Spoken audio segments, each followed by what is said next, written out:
नमस्कार दोस्तों, राजस career private limited के यूट्यूब चैनल पर आपका पुनः स्वागत। आइए देखते हैं आज का दूसरा सेशन है हमारा करंट अफेयर्स का।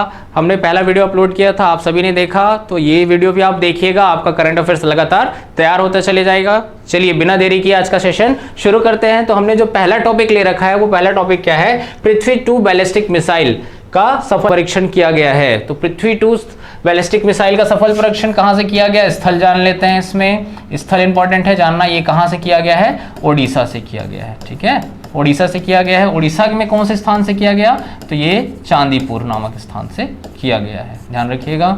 ठीक है, अब ये जानते हैं कि इस मिसाइल का जो रेंज है वो रेंज क्या है। इसका रेंज जो है लगभग 350 किलोमीटर का रेंज है ये। ठीक है, और ये अपने साथ इसकी जो क्षमता है, भार क्षमता है, जो अपने साथ कितना आयुध लेके जा सकता है वो है आपका 500 किलोग्राम से लेकर 1000 किलोग्राम तक अपने साथ आयुध लेके जा सकता है। ठीक है, अब इसको विकसित किसने किया है, विकास किसने किया है इसको डेवलप किसने किया है, ये जान लेते हैं। तो डेवलप किया है किसने, डीआरडीओ ने। ठीक है, डीआरडीओ क्या है, डीआरडीओ का पूर्ण रूप पूछा जाता है अक्सर एग्जाम में, तो ये ध्यान रखिएगा, डिफेंस रिसर्च डेवलपमेंट ऑर्गेनाइजेशन। ठीक है, डीआरडीओ।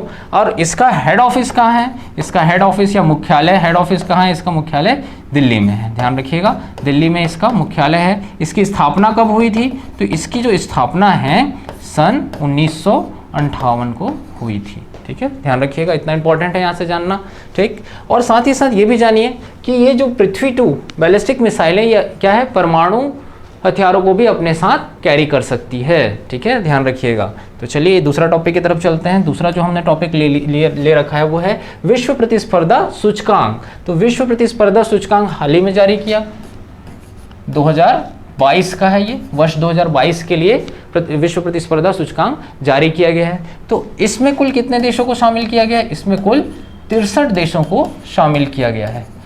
63 देशों को शामिल किया गया है। तो इसमें जो पहला स्थान है, पहला स्थान जो फर्स्ट रैंक जिसको मिला है वो देश कौन सा है, पहला स्थान मिला है डेनमार्क को, ध्यान रखिएगा। ठीक है, पहला स्थान डेनमार्क को मिला है। वहीं भारत के स्थान के बारे में बात करें तो भारत को इस वर्ष यानी कि 2022 में जो स्थान मिला है वो 37वां है। ठीक है, और वहीं 2021 के बारे में बात करें, भारत का स्थान कब, 2021 के बारे में बात करें तो 2021 में भारत को 43वां स्थान प्राप्त हुआ था ये कि। ठीक है, ये कौन सा स्थान मिला है, अभी पिछले साल जो मिला था 43वां और अभी इस साल जो मिला है वो 37वां। तो इस इंडेक्स को, इस सूचकांक को जारी किसने किया है, तो जारी किसने किया है, इसको जारी किया है आईएमडी ने। ठीक है, आईएमडी का पूर्ण रूप क्या है, international institute for management development. ये कहाँ है, ये कहाँ पर है, स्विट्जरलैंड में स्थित है, ध्यान रखिएगा, ये कहाँ स्थित है, स्विट्जरलैंड में। तो इतना हमको यहाँ से ध्यान रखना है। ठीक, और साथ ही साथ एक चीज़ और ध्यान रखते हैं कि विश्व प्रतिस्पर्धा सूचकांक क्यों बनाया जाता है, बेसिकली ये किस चीज़ को बताता है। तो विश्व प्रतिस्पर्धा सूचकांक जो है विभिन्न देशों में जो लोग रह रहे हैं उन लोगों की सुख और समृद्धि से जो जनता है वो कितनी खुश है, इस चीज़ को ये सूचकांक बताता है। ठीक है, तो चलिए दूसरा देखते हैं। नेक्स्ट हमारे पास जो है वो है I2U2 ग्रुप या I2U2 समूह। ये क्या होता है I2U2, देखिए यहाँ पर I 2 टाइम्स है और U भी 2 टाइम्स है। तो इसको देखिए समझते हैं, I से पहली बार जब I लिया गया तो इसका मतलब है इंडिया। ठीक है, और दूसरी बार जब I लेंगे तो दूसरी बार यहाँ पे हो जाएगा इसका इजराइल।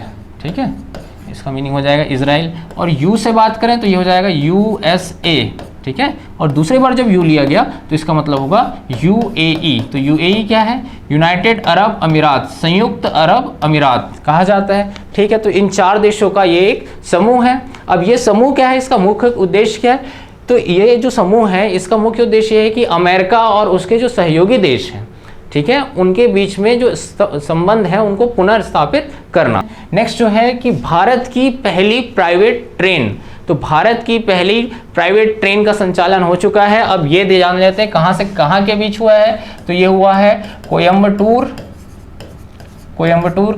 कहाँ स्थित है, कोयम्बटूर तमिलनाडु में स्थित है, से कहाँ तक, शिरडी तक किया गया है। ठीक है, शिरडी तक किया गया है। शिरडी कहाँ स्थित है, महाराष्ट्र में। ठीक है, इन 2 स्टेशनों के बीच में भारत की पहली प्राइवेट ट्रेन को चलाया गया। अब इसमें जानते हैं कि ये जो प्राइवेट ट्रेन है इसको जो चलाने वाला है वो कौन है, तो इसको चलाने वाला जो प्राइवेट सर्विस प्रोवाइडर है उसका नाम क्या है, स्टार रेल नाम है। ठीक है, और इस ट्रेन के बारे में और जानकारी देख लेते हैं। तो इसमें कुल कितने डिब्बे हैं, 20 डिब्बे हैं। ठीक है, ध्यान रखिएगा, इसमें कुल 20 डिब्बे हैं। और साथ ही साथ यात्री क्षमता के बारे में अगर बात करें तो इसमें एक साथ 1500 यात्री सफ़र कर सकते हैं। ठीक है, और साथ ही साथ इसमें जो इम्पोर्टेंट चीज़ आपको जानना है वो ये कि ये जो ट्रेन आप देख पा रहे हैं, ये ट्रेन जो है एक थीम बेस्ड ट्रेन है। थीम बेस्ड कहने का मतलब ये है कि भारत की जो सांस्कृतिक विरासत है उसको इस ट्रेन में प्रदर्शन किया गया है। साथ ही साथ ये जो ट्रेन है भारत के विभिन्न सांस्कृतिक स्थलों को क्या करेगा, जोड़ने का काम करेगा। तो ध्यान रखना है, भारत का पहला प्राइवेट ट्रेन। ठीक है, तो चलिए नेक्स्ट देख लेते हैं। इसमें नेक्स्ट जो हमारे पास है वो है मुख्य सचिवों का पहला राष्ट्रीय सम्मेलन। तो मुख्य सचिवों का पहला राष्ट्रीय सम्मेलन, विभिन्न राज्यों के जो मुख्य सचिव हैं उनका पहला राष्ट्रीय सम्मेलन आयोजित किया जा रहा है। ये आयोजन जो हो रहा है कौन से स्थान पर हो रहा है, ये इसका स्थान कौन सा है, तो ये आयोजित किया जा रहा है धर्मशाला में। ठीक है, धर्मशाला कहाँ स्थित है, धर्मशाला हिमाचल प्रदेश में स्थित है, ध्यान रखिएगा। अब इस सम्मेलन की जो अध्यक्षता है, अध्यक्षता कौन करेंगे, अध्यक्षता करेंगे प्रधानमंत्री श्री नरेंद्र मोदी जी। ठीक है, साथ ही साथ इसका उद्घाटन, इस सम्मेलन का उद्घाटन किसने किया है, तो उद्घाटन में याद रखेंगे राजीव गाबा जी ने किया। ठीक है, राजीव गाबा कौन है, ये CS है। CS कहने का मतलब क्या है, कैबिनेट सेक्रेटरी हैं भारत के। ठीक है, ध्यान रखिएगा। और साथ ही साथ ये भी जान लेते हैं कि इस सम्मेलन को आयोजित करने का मुख्य उद्देश्य क्या है। तो सम्मेलन को आयोजित करने का मुख्य उद्देश्य है कि केंद्र और राज्य के बीच में समन्वय स्थापित करना, ताकि शासन अच्छे तरीके से चल सके। और इस सम्मेलन में मुख्यतः 3 विषयों पर बात की जाएगी, चर्चा की जाएगी। तो वो 3 विषय कौन कौन से हैं, वो है, पहला है राष्ट्रीय शिक्षा नीति। ठीक है, राष्ट्रीय शिक्षा नीति।